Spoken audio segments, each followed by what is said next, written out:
Are you in the market for a kitchen gadget that's going to help you very nicely dice up onions with less tears into really small bits because you don't want to spend that much time with your knife cutting them all the way down? That will also slice up vegetables as well and grate cheeses, plus spiralize your zucchini or make ribbons out of whatever you like. But at the same time, it might take a little more cleanup time. Well, we are testing out this device from Surewin to see if it will meet all of your kitchen chopping, prepping, vegetable needs that'll make cooking much more fun and pleasurable while making somebody else do a little more work on the cleanup. When you buy the Surewin chopper, it comes with this wonderful box right here. And you can take a look at those pictures. Those are all the instructions you're gonna get. So let's go through all the parts, pieces, and how to put things together and how to work this thing. So you can open it up. See, it's clasped into this bottom part. That's where all the food is held after it's chopped. You can take that off, just pull it off, comes right off. And here are all the pieces that comes with it. You've got a slicer, a medium grater, a fine grater. This tool, which grabs your food for the slicer part, which could be called the mandolin.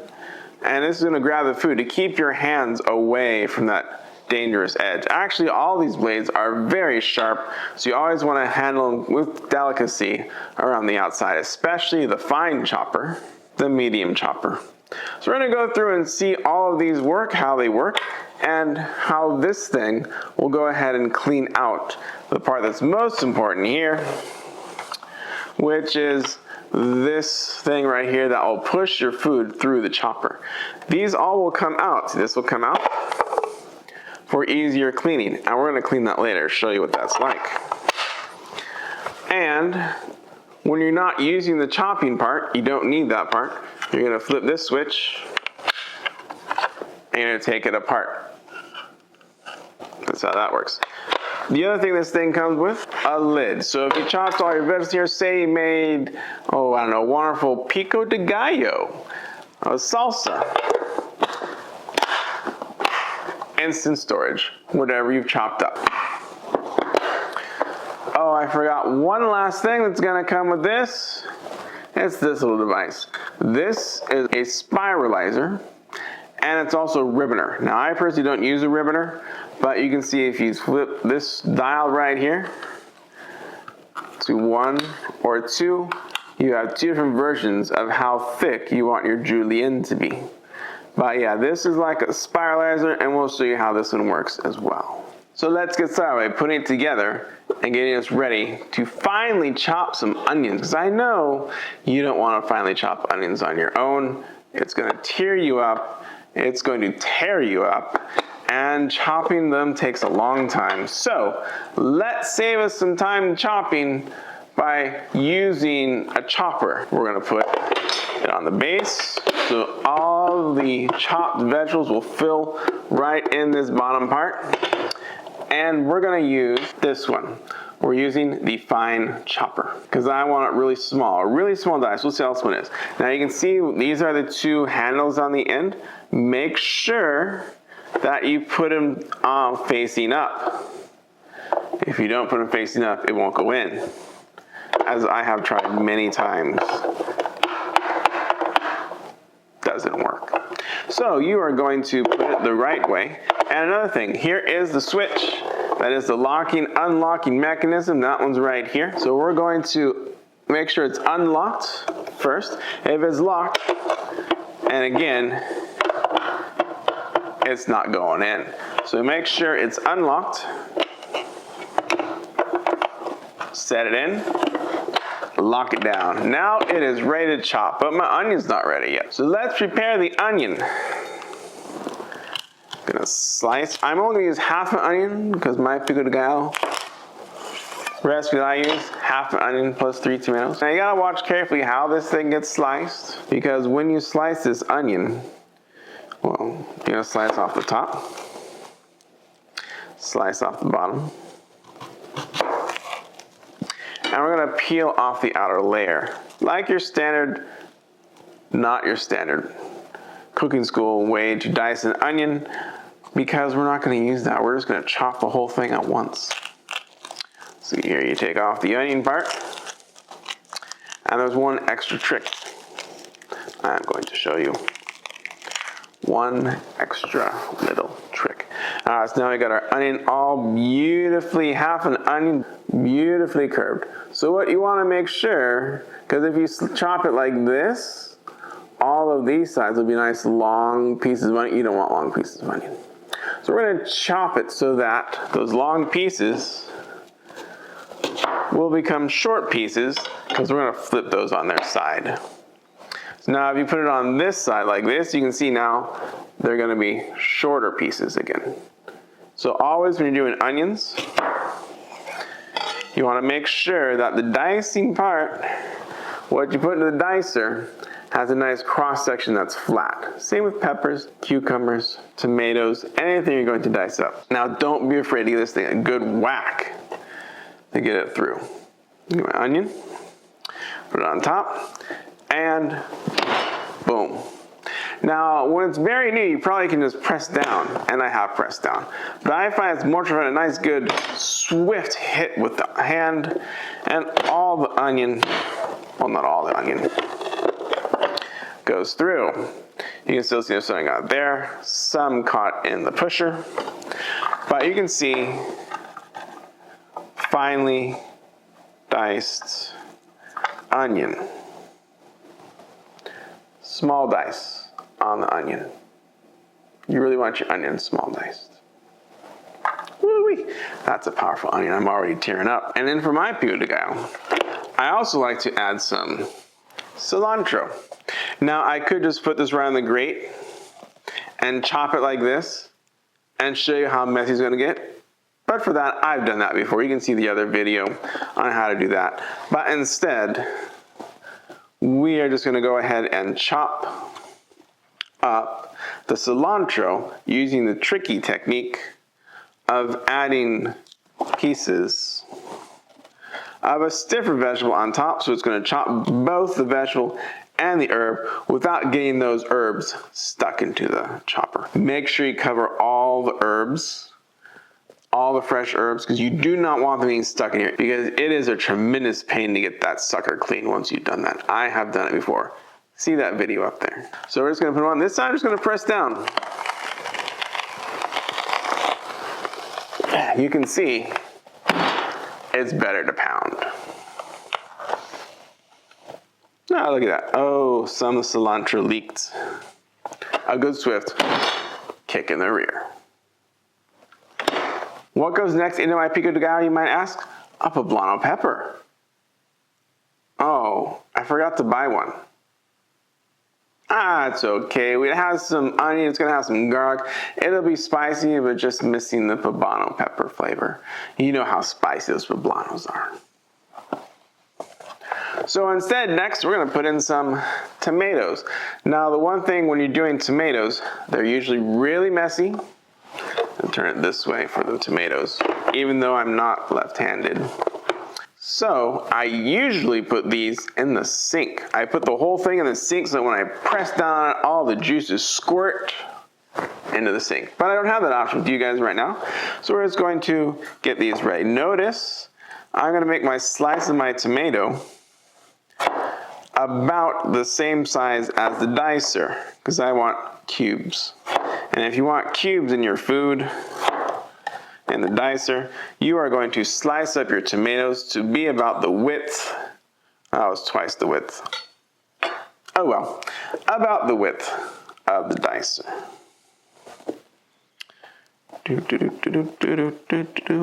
And now, yes, I'm going slow because I don't want so much juice to come out. So I'm going to shield it a bit, and yes, it will do it. You can see it's pushed them through a little bit. Not perfect. So we keep going. I'm going to use 3 Roma tomatoes. That's my standard amount. So I'm going to go slowly at first, but then I'm going to really pound it to put them through. It does a pretty good job. So why do I like this chopper? Because these choppers do a wonderful job of quickly making salsa. You know how long I would be sitting here with a knife chopping up all these vegetables to make a pico de gallo salsa? It'd be a long time. A long time. But with this chopper, it cuts the time down to, I don't know, 10 minutes. And again, slow and pound. That is to save the tomatoes from spraying everywhere, because they will spray because they are really soft. Tomatoes are all chopped. Do you know what else my pico de gallo is missing? Some garlic. Garlic adds a lot of wonderful flavor. So let's take out the chopper. Open. Why? Do you want garlic chunks this big? I don't think so. So, we're going to try and get a little bit. Now you're going to see there is a lot there just sitting there, stuck in the chopper. And we'll have to get that out. We'll get that out later.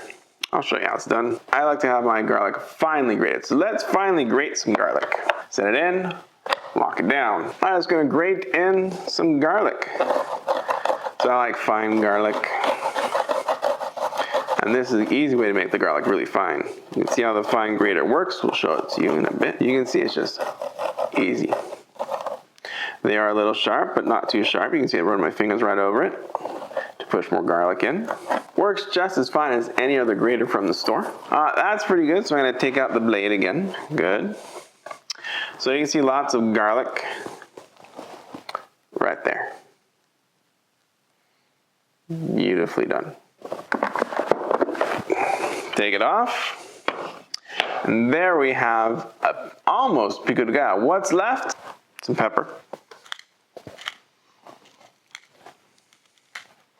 This LHS grinder. Some salt. Also from an LHS grinder. Ooh. That comes out really fast. Some olive oil. Beautiful. Last ingredient I always put in my pico de gallo. Lime juice. Juice of a lime. Half a lime. These are big limes, so I'm going to do half of this. And now it's ready to be mixed together. Now you can take it at that point and dump it into some other device. And I'm going to as well. A fast, quick and easy pico de gallo using vegetable chopper. All my friends rave about this pico de gallo. The flavors of this pico de gallo is really good. Maybe they're just lying to me, but I want to believe them. So let's go ahead and show you how to wash this and show you the difficulty that comes out. So this piece, not so bad.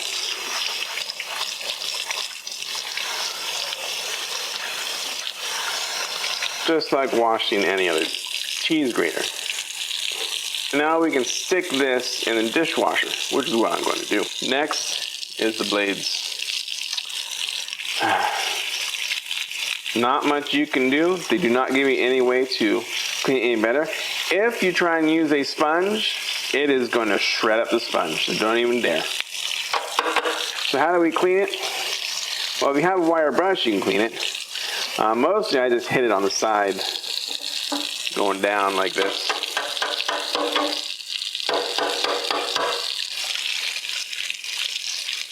That usually dislodges most of the food particles.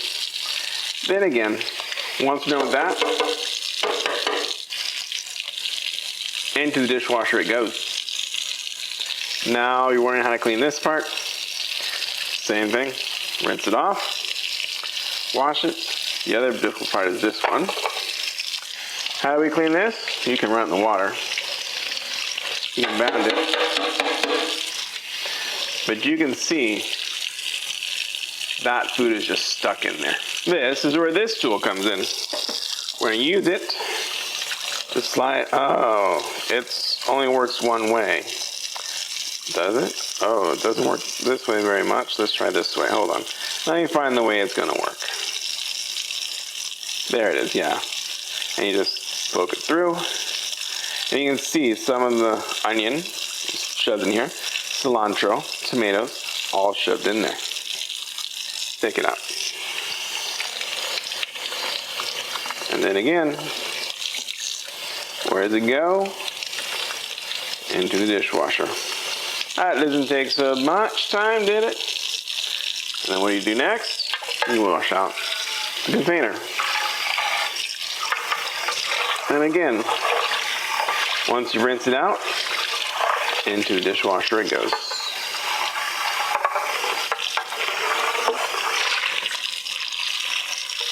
Not a problem. But if you want to save cleanup time,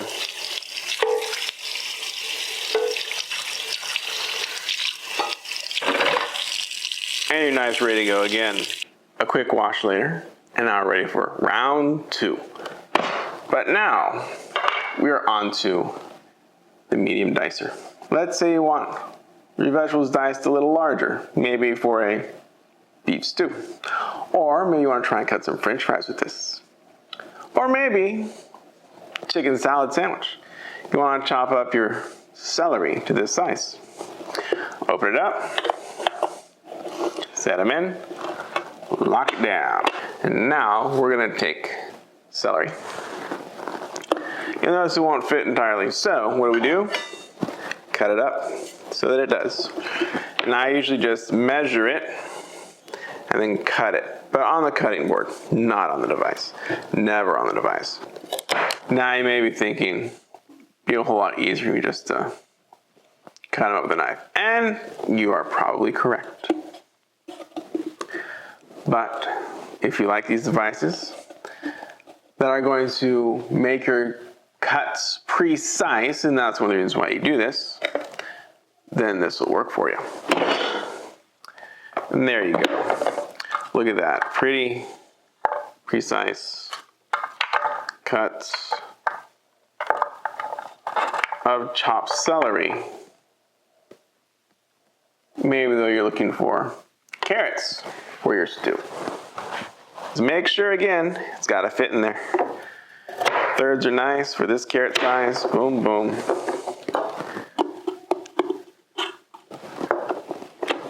And ready to chop again. Boom. Carrots. Beautifully chopped. Ready for a beef stew. Or a chicken pot pie. Or if you like, your vegetables a little chunkier, a soup. Next item up for bids, a potato. Now the reason why I really want to show you how to do a potato in here, we're going to do it 2 ways. One way, we're going to chop it up for a stew. I'll use the smaller side for that. Normally I would peel a potato for the stew. This is just a demonstration because we're going to do french fries, and that I don't peel. Alright, so now you see if I just put it in like this, you're going to get really long chops. Really long chops, really long. You don't want that. So we're going to use my rule, and chop them up based on about the size of the dice. Now it's going to make a nice square-ish dice. So this is about how thick the dice is, right there. And you don't stack them too high, otherwise the pushing device will not be able to get over it. So do this in 2 stages. Here's one, boom. And since potatoes are kind of softer, you don't need to pound it. You can press. And look at how those, beautifully chopped potatoes. Those worked really nicely. Let's say you wanted french fries instead. Let's see if this is going to work. So you put it in. Now this time we're going to get long, thin cuts, just like a fry. I don't think a whole potato would work because the whole potato would go up here, and when you try and push it down, it's not going to push it through correctly. Even this is stretching. This is still pretty high, but let's see if it can cut french fries. Go slow at first. Pounded right through. A little curvy, a little bit. Let's see that curve. This one's a little chopped, But you do have your thick cut fries. It would work. Personally, I would not use this method to cut French fries. I actually have one device for cutting French fries. That's the only thing I ever do with that device. It's a Dash Safe Slice mandolin. Check it out. It's the best way to cut French fries. If you wanted to, now at this point, since I'm going to be using these later and not today, I can just save it in that handy dandy container. Next task. Well, now that we're done with our chopping needs, we can remove the top part. Remember? Flip it out, and it's gone. Don't need the top part anymore. We're gonna do some grating. Lock it in. Because let's say you wanted to grate some cheese, but somebody stole your cheese grater. So here we go. See how this works? A nice medium grating of the cheese. And this is cheddar, medium cheddar, a softer cheese, and it grates just fine, like any other cheese grater. The only thing is, it's going to take you a little longer because there's not as many grates on the cheese grater. There. It does a very good job of grating cheese too. And it all falls in this handy dandy container too. Round 3. All right, so let's put in the slicer. Now, if you're not familiar with these slicers, this blade is very sharp. Think of it as a knife. Make sure that you're not putting your hands anywhere near it or you might cut yourself. You might want a pair of cut-resistant gloves. So let's do some slicing. Let's say, you want a nice celery, and you want sliced celery in your soup, your stew. Well, let's see how well it works. So you just run it right across, boom. And instantly you have sliced celery. Consistent slices. That's the great thing about a slicer. Each slice is going to be the same size. Now, the problem with this compared to a mandolin, or the Dash Safe Slice mandolin, the best mandolin in the world, there is only one size you can get. And this right here is the thinness you are going to get. There is no other option. You can see how thin, very thin they are. Great for salad. Maybe this is what you want for your chicken salad sandwich. Carrots, same thing. Take your carrot. Slice, slice, slice. Radishes. Potatoes, maybe you want to julienne some potatoes. Maybe you want sliced zucchini. Or, ooh, wow, that's slipping. Zucchini or potatoes. Whatever you can slice. But remember, these slices are very thin. Think of those carrots. They are thin, very thin. So how does this work? See, it catches on the edge of this. If you have, you're grating something, it'll go all the way down to there. So what you're supposed to do, take a potato, mash with this, and this is what saves your hand from ever getting close to the blades. Boom. See? You can slice the whole thing up without ever getting close to the blades. Now, last tool that comes with it is this. Let's take a look. It is often called a Spiralizer. This will be my first time ever testing it, so let's see how well it works. Let's just start with the ribboning experiment. So what do? You get your zucchini, chop off the top. Looks like you're supposed to place it on this little round hole. And then you twist.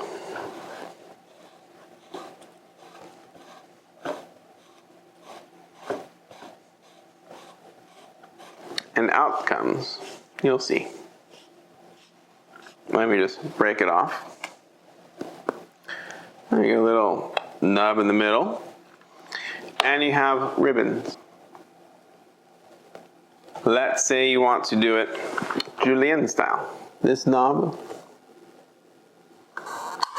twist once, some blades come out.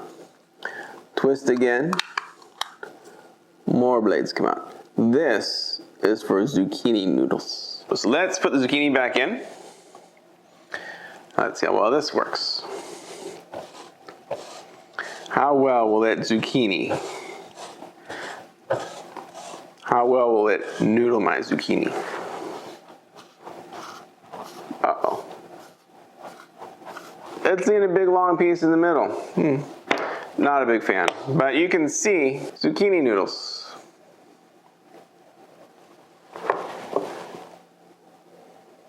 I personally would buy a device specifically for spiralizing zucchini. I wouldn't use this one, but it'll work in a pinch, even though it's going to leave a lot of zucchini away from the actual blades. It's a lot of zucchini that get used. So overall, how is this Surewin device? It does the job. It does exactly what it's supposed to do. No problems, no complaints.